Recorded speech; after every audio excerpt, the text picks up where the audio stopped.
Assalamualaikum warahmatullahi wabarakatuh. Assalamualaikum warahmatullahi wabarakatuh. Baik, selamat siang menjelang sore, Bapak Ibu sekalian. Ditemani hujan rintik-rintik di kawasan epicentrum.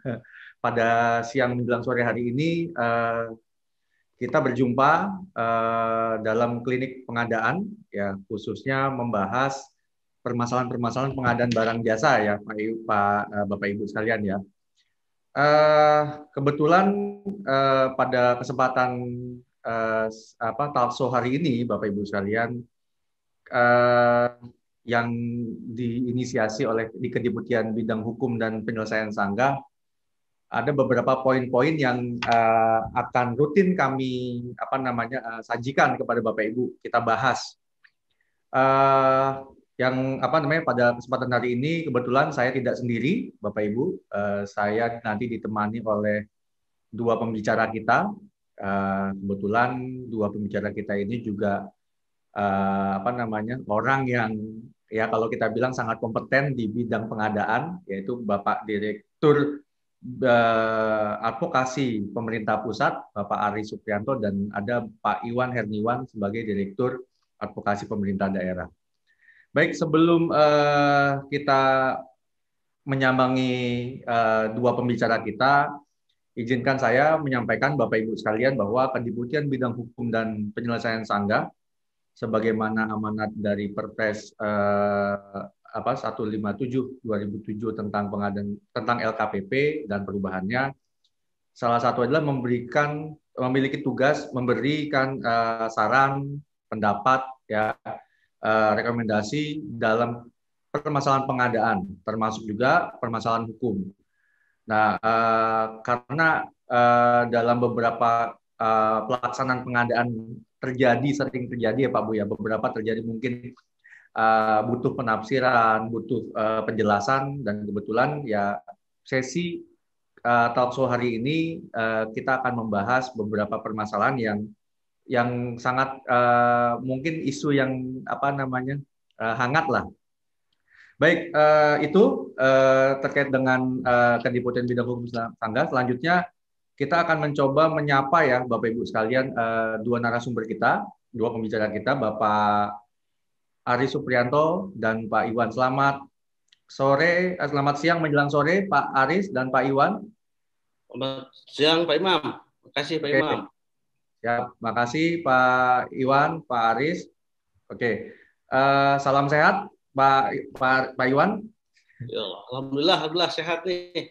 Baik Pak Iwan, kebetulan talkshow kita hari ini Pak Iwan dan Pak Aris sedang hangat-hangatnya nih Pak. Kemarin tanggal 10 Juni tiba-tiba teman-teman khususnya insan pengadaan dapat broadcast ya terkait dengan sudah rilisnya katanya. Rilisnya pedoman pelaksanaan pengadaan melalui penyedia yang ditunggu-tunggu sejak mungkin awal tahun sejak Perpres 12 keluar. Katanya pedoman atau Perlem LKPP itu akan menaungi termasuk ketentuan sektor pekerjaan konstruksi atau jasa konstruksi.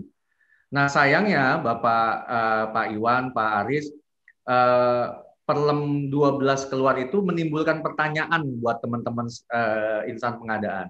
Khususnya adanya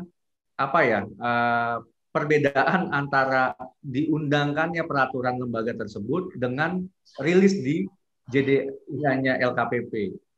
Nah, banyak pertanyaan nih Pak Aris, Pak Iwan, Pak ini gimana proses tender saya sudah berlangsung di tanggal 2 misalkan, atau bahkan setelah tanggal 2 sebelum tanggal 10.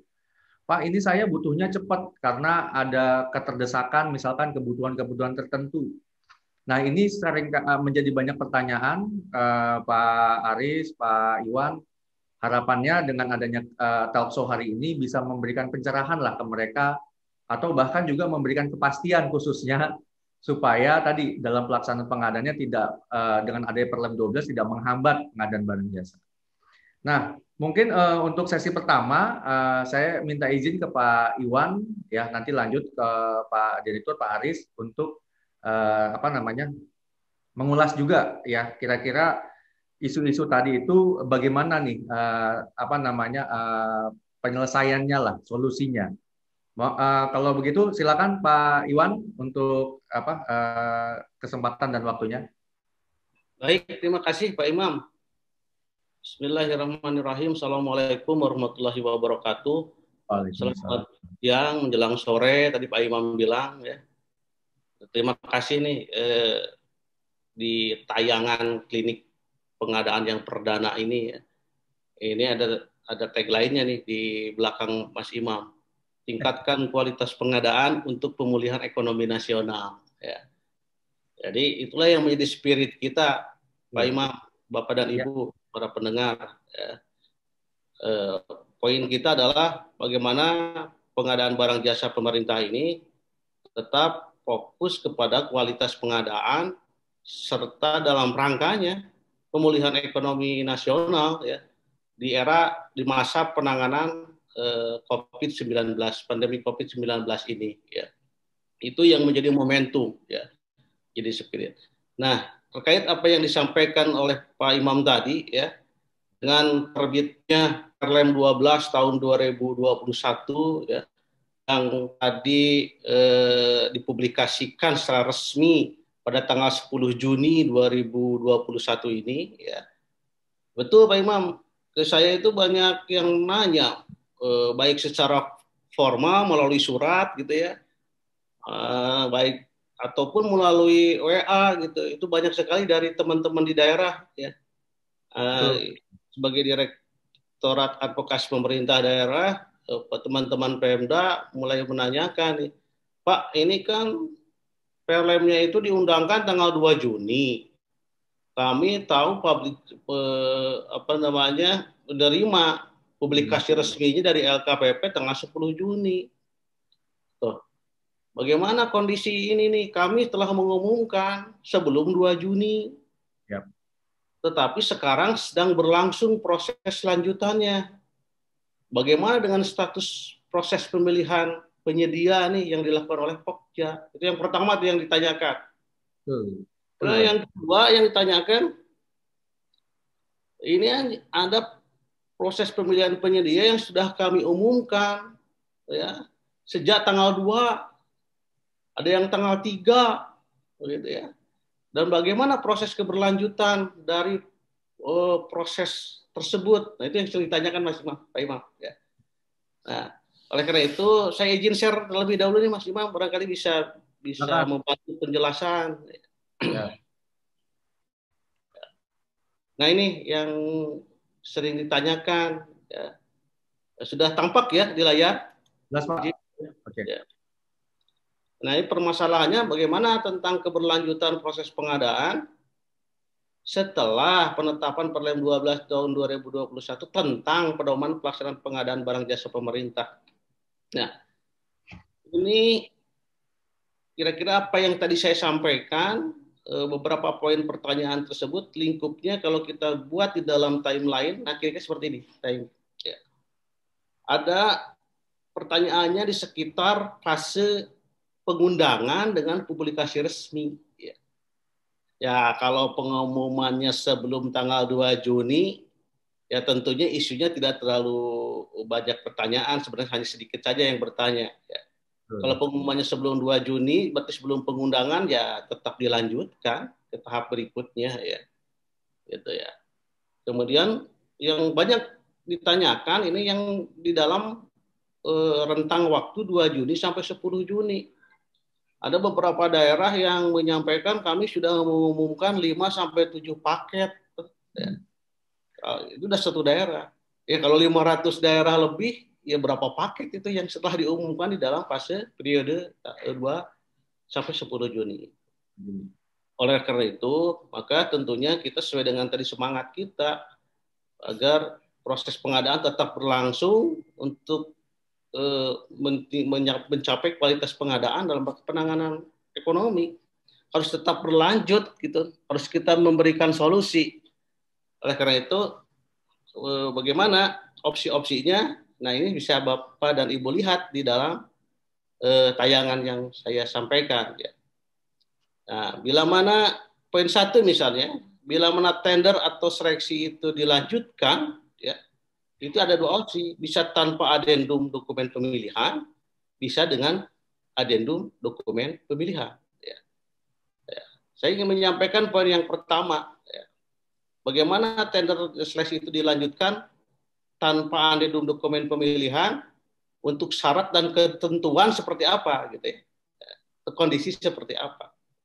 Yang pertama adalah kalau memang di dalam durasi atau rentang waktu tersebut tahapannya sudah melampaui batas akhir pemasukan penawaran, atau dalam arti kata sudah melalui tahap pembukaan penawaran, ya tetap dilanjutkan saja, ya, karena sebenarnya persaingan itu sudah terjadi, gitu ya, sudah tahap evaluasi, sudah tahap evaluasi, ya, kalau tahapan sudah tahap pembukaan penawaran, ya.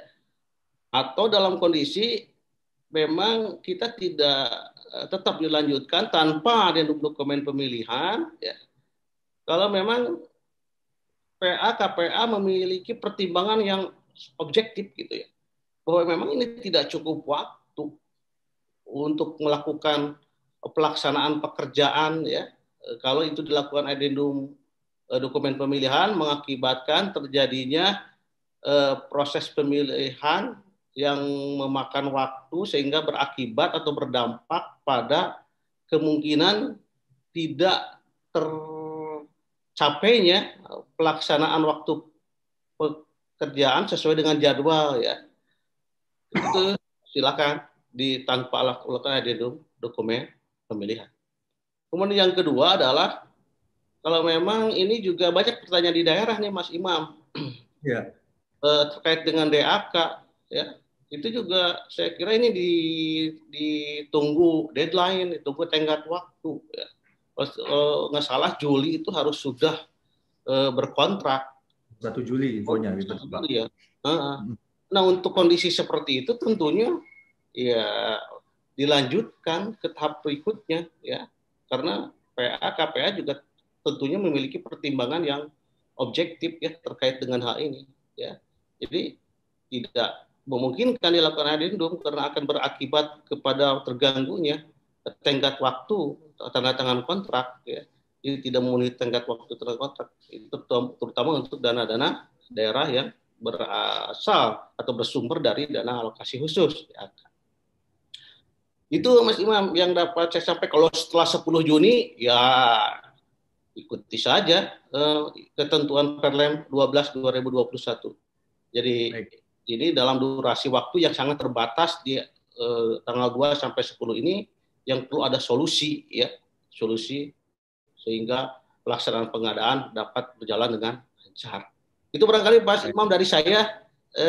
Mungkin nanti Pak Direktur Advokasi Pemerintah Pusat minta tolong mungkin Pak Imam bisa menjelaskan lebih lanjut. Terima kasih Mas Imam. Baik, terima kasih Pak Iwan. Mungkin menyambung saja ya, langsung ke Pak Aris, Pak Direktur Advokasi Pemerintah Pusat ya. Mungkin permasalahannya mirip-mirip ya Pak ya. Cuma mungkin kalau di pusat poin 2-nya DAK-nya nggak ada ya Pak ya. Mungkin kalau di pusat kan ada juga mungkin paket-paket yang sudah berjalan atau sedang berproses. Silakan Pak Aris. Terima kasih Pak Imam, Pak Iwan. Selamat sore insan pengadaan. Ini di forum podcast klinik pengadaan. Ini memang kalau di dalam layanan kami di advokasi pemerintah pusat, yang saya temukan memang belum sebanyak yang ditemukan Pak Iwan gitu kan. Nah, kemarin kami kedatangan tamu tadi pagi, bukan kemarin, mohon maaf, tadi pagi dari teman-teman BIG menanyakan hal ini persis ini seperti ini. Ya, bagaimana perlakuan terhadap paket-paket pengadaan yang kemudian diumumkan di masa dalam tanda petik idah ini ya, di antara tanggal 20 sampai dengan 10 Juni begitu kan. Nah, kami sampaikan juga tadi bahwa seperti yang Pak Iwan sampaikan, monggo dihitung-hitung kembali dari sisi yang harus dideliver pekerjaannya masih mencukupi apa tidak gitu. Kalau kemudian dihitung kembali target waktu yang harus dicapai itu tidak memungkinkan, maka kemudian dilanjutkan saja gitu. Ketika itu diumumkannya setelah tanggal 2. Nah, terhadap pengadaan-pengadaan yang masih mungkin untuk dilakukan switching karena waktunya masih cukup, ya kami sarankan juga untuk kemudian itu disesuaikan dengan ketentuan yang terkini begitu ya. Kembali lagi garis tebalnya adalah kira-kira waktu untuk mencapai penyelesaian pekerjaan atau tenggat waktu itu masih cukup apa tidak untuk kemudian di switching. Nah, kalau masih cukup di switching menjadi atau menyesuaikan dengan Perlem 12 tahun 2021. Nah, sama tadi kalau setelah 10 Juni ya mau tidak mau, suka tidak suka ya kemudian silahkan untuk kemudian berpedoman pada Perlem 12 tahun 2021. Itu kurang lebih yang kami tambahkan sedikit dari Pak Iwan. Kalau case-nya yang mungkin ya mirip-mirip begitu Pak Iwan, pusat dan daerah. Tapi kalau di pusat tidak ada DHK, tapi yang menggelontorkan DHK kurang lebih begitu. Nah ini yang tadi pagi yang kami temui case-nya adalah case ini. Demikian Pak Imam. Baik, terima kasih Pak Aris atas ininya. Baik, mungkin sebagai ini juga Pak Iwan, Pak Aris, bahwa teman-teman itu kenapa sih bertanya, atau insan pengadaan kenapa bertanya-tanya, aduh tanggal 2 sampai 10 ini apa yang harus dilakukan? Karena kalau kita melihat di pasal 9 Perlem 12 itu dinyatakan secara jelas Pak bahwa ketika peraturan ini diundangkan maka ketentuan Perlem 9 sudah dinyatakan tidak berlaku. Sehingga otomatis mestinya ketentuan Perlem 9 pasca diterbitkan Perpres 12 ya sudah dicabut gitu. Ya, tapi kan ya tadi Pak Iwan sampaikan kita harus juga melihat concern pengadaan itu kan mencapai tujuan ya Pak Iwan ya, Pak Aris ya. Jadi kompetisinya terjadi nggak di sana? Ketika bicara tender tadi Pak Iwan bilang sudah ada kompetisi, ya mestinya tidak ini. Lalu juga Pak Iwan bilang yang penting ada pertimbangan justifikasi secara objektif gitu ya. Tadi penekanan saya Pak Iwan. Nah, ini menjadi pertanyaan juga begini Pak Iwan, Pak Aris.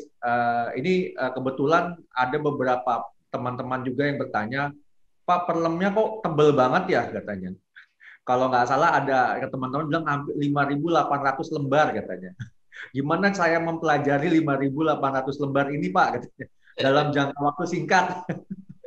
Padahal kalau kita lihat memang Perlem itu ada seri, ada jilid ya Pak ya, ada jilid batang tubuhnya, ada jilid lampiran 1, lampiran 2 sampai lampiran 6. Nah ini tapi jilidnya ini juga teman-teman merasa masih perlu proses waktu Pak Direktur, Pak Iwan, Pak Aris, proses untuk membaca ulang nih. Karena kan kita tahu bahwa ketika Perlem 9-nya sudah dicabut, mana yang dicabut kan berarti harus dipelajari ulang nih oleh teman-teman. Nah, poin selanjutnya adalah Pak, bagaimana Pak kalau memang saya secara Pokja terutama ya, secara waktu tidak cukup waktu untuk mempelajari Perlem 12-nya. Tapi ya tadi kebutuhannya sudah mendesak atau bahkan misalkan prosesnya sudah berjalan gitu. Gimana Pak Iwan atau Pak Aris? Iya, betul Pak Imam. Ini juga ya hal penting gitu yang selalu ditanyakan mengenai pasal 9 ini ya.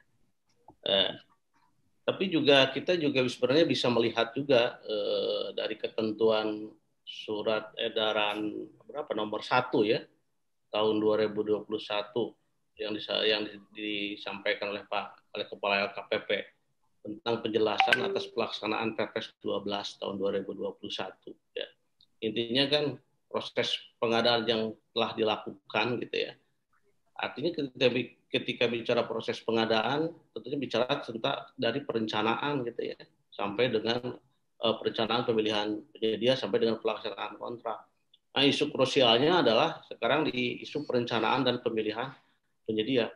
Kalau pengumumannya sebelum dilakukan tanggal 2 Juni, berarti memang perencanaannya itu juga sudah dilakukan sebelumnya dan mengikuti ketentuan sebelumnya, ini clear sampai dengan pelaksanaan pemilihan penyedia di dalam durasi waktu ini ya, setelah tanggal 2 Juni. Ya. Ya.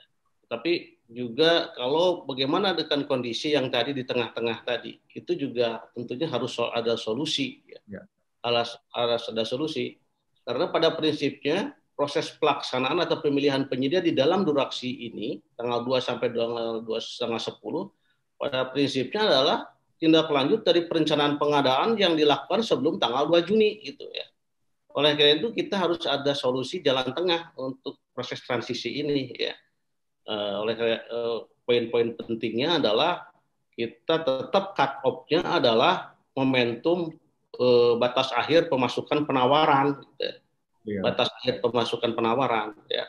Kalau memang dengan mempertimbangkan tadi apa yang menjadi tujuan utama dari pengadaan itu sendiri, value bermanfaat sebesar-besarnya bagi masyarakat ya, sesuai dengan jadwal yang telah kita siapkan sebelumnya gitu ya.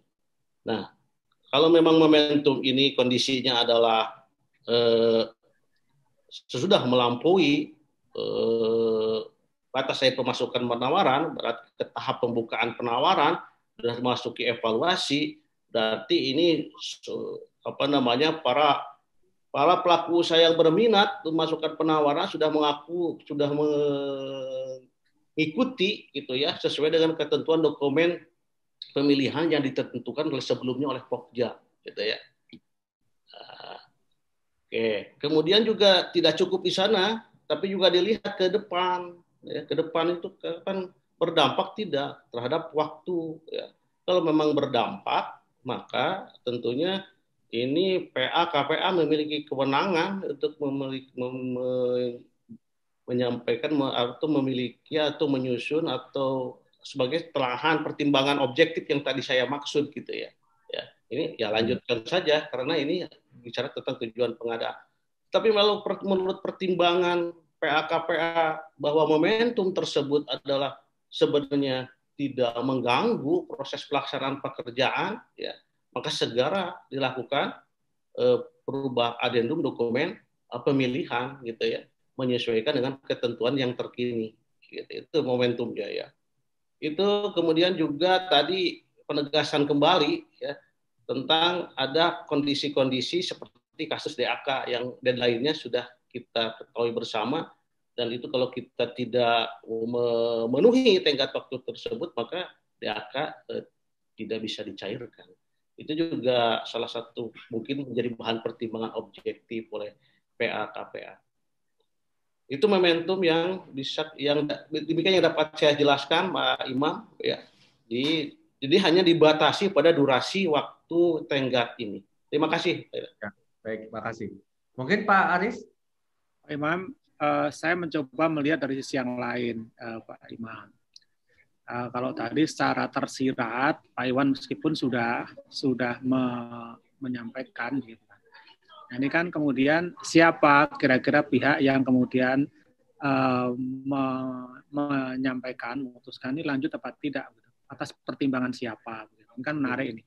Kalau kemudian dilanjutkan, apakah Pokja atau PPK atau PAKPA yang kemudian menilai itu terkait dengan waktu yang tidak cukup, kemudian kontrak yang harus dalam waktu tertentu, begitu misalnya. Nah, ini meskipun tadi secara tersirat disampaikan oleh Pak Iwan, maka perlu kemudian dijelaskan juga bahwa kalau kemudian ini kemudian akan dilanjutkan atau akan diubah, begitu, pertimbangan itu kan kemudian dikembalikan kepada KPA atau PA begitu ya.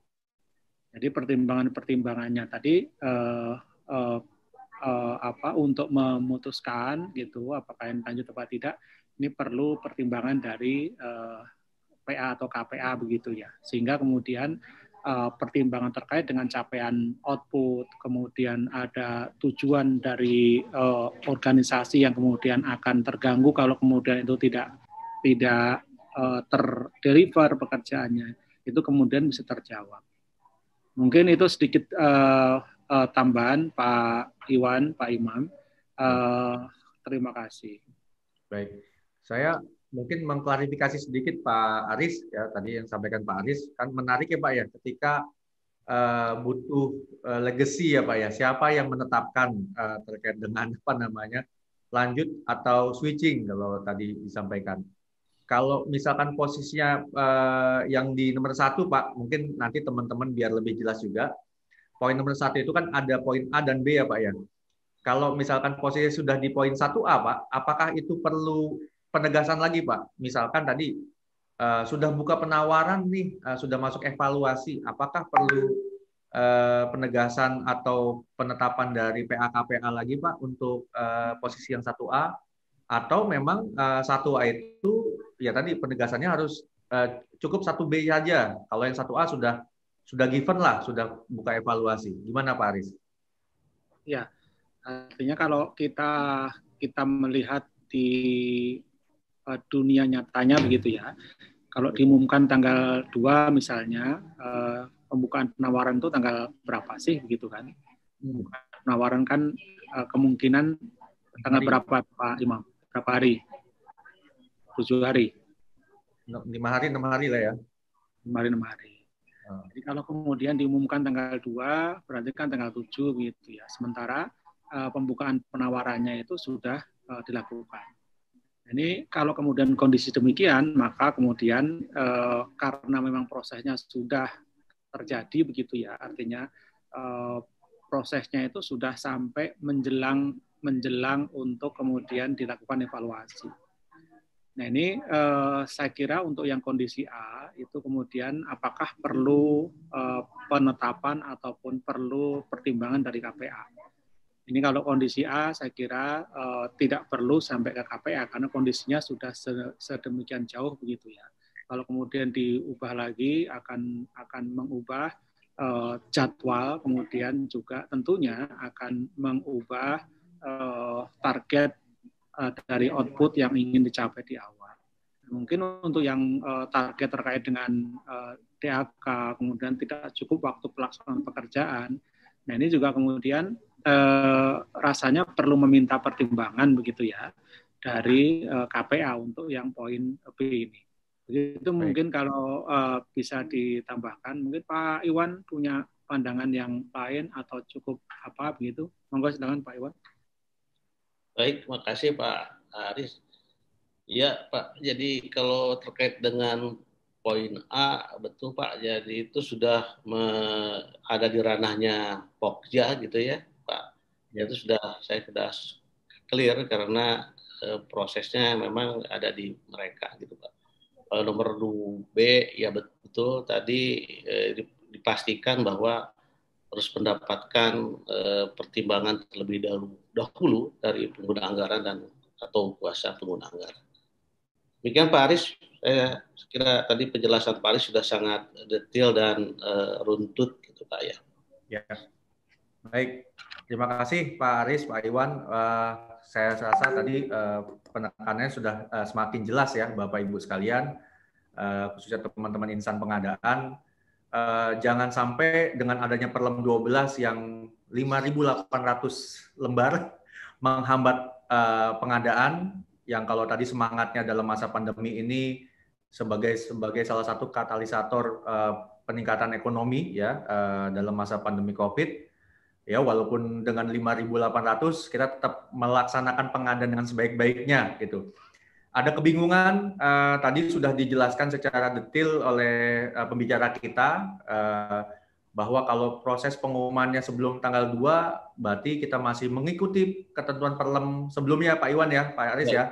Perlem 9 atau kalau bidang konstruksi mengikuti Permen PU 14 beserta aturan pelaksanaannya. Nah, terkait dengan yang di fase indah ini yang tadi Pak pembicara kita sampaikan ya, masa-masa yang kita bilang masih ya, gelap ya, abu-abu. Nah, tadi sudah dijelaskan, jangan sampai menghambat. Kalau memang ternyata kebutuhannya mendesak, tadi terkait dengan tenggat waktu DAK, atau secara justifikasi, nanti kalau kita ubah lagi akan menyebabkan jadwal menjadi lebih panjang, maka itu harus setidaknya dimintakan pertimbangan kepada PKKPA atau pada PPK-nya gitu Pak ya. Tapi kalau ternyata dalam fase tanggal 2 sampai 10 itu sudah ada yang dilakukan evaluasi ya, atau pembukaan penawaran, maka itu cukup Pokja langsung melanjutkan prosesnya seperti itu ya Pak Bapak Ibu ya. Ya, kalau yang terkait dengan masih ada waktu di poin 2 ya, yang di tenggat 2 sampai 10 ya, secara tadi ketentuan Perlem 9-nya mengamanatkan ya pasal 9 Perlem 12 pasal 9 mengamanatkan menggunakan Perlem 12. Ya berarti kalau memang masih ada waktu maka Bapak Ibu segera melakukan switching ya, menyusun dokumen pemilihannya, melakukan adendum menyesuaikan dengan ketentuan Perlem 12. Sisanya Perlem 12 di tanggal 10 Juni berarti sudah mengikuti Perlem 12. Dan saya yakin Pak Direktur, Pak Iwan, Pak Aris, teman-teman ini butuh sosialisasi nih. Butuh tahu Pak, isinya 5.800 lembar itu apa sih? Nah, itu kira-kira kapan nih Pak, teman-teman khususnya insan pengadaan yang sudah pengen tahu isinya, pokok-pokok perubahannya, itu bisa diinformasikan. Jadi nanti kita tunggu lagi Pak pembicara kita ya, kita nanti tagih ke Pak Aris dan Pak Iwan untuk selanjutnya, tahap selanjutnya di klinik talk show berikutnya kita akan membahas atau membedah Perlem 12 tentang pedoman pelaksanaan pemilihan penyedia barang jasa. Itu Bapak Ibu, Pak pembicara, terima kasih banyak atas kesediaan waktunya dan juga penjelasan yang cukup komprehensif tadi. Mudah-mudahan teman-teman pelaksana pengadaan yang saat ini masih bimbang ya, masih perlu penguatan dengan melihat talk show kita hari ini Pak, bisa memberikan penjelasan ke mereka dan mereka makin yakin ya dalam artian apa yang telah mereka lakukan itu bisa berjalan dengan baik dan lancar. Mungkin itu saja sesi talk show kita hari ini. Sampai jumpa di next talk show berikutnya yang pastinya tadi akan ada materi-materi yang pasti memberikan pencerahan kepada kita semua. Akhir kata dari saya, wabillahi taufiq wal hidayah. Assalamualaikum warahmatullahi wabarakatuh. Salam sehat, tetap semangat. Warahmatullahi wabarakatuh. Terima kasih Pak Imam. Oke. Pak Aris, Pak Imam, Pak Iwan. Sampai ketemu di lain podcast Klinik Pengadaan. Siap. Siapkan waktunya Pak Direktur. Oke.